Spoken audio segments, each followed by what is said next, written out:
Hi guys! For today's video, ituturo natin paano nga ba mag-delete ng mga post na tayo ay nakatag lamang.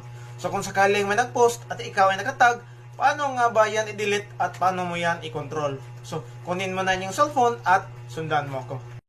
So try natin i-remove itong tag ni Mrs. Click mo lang yung may tatlong dot sa upper right at yung remove tag, click mo yan tapos i-confirm mo lang.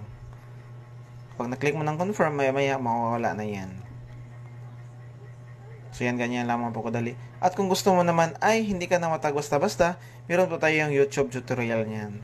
At kung ang gusto mo naman ay hindi ka na matag basta-basta sa mga post sa iyong personal Facebook account, ay may video tutorial tayo sa YouTube. So ilalagay ko lang po sa comment section ang link ng aking channel. Sana nakatulong po ang ating video ngayon sa inyo, at bago matapos itong video na to, huwag po kalimutang mag-iwan ng like at i-click na rin ang follow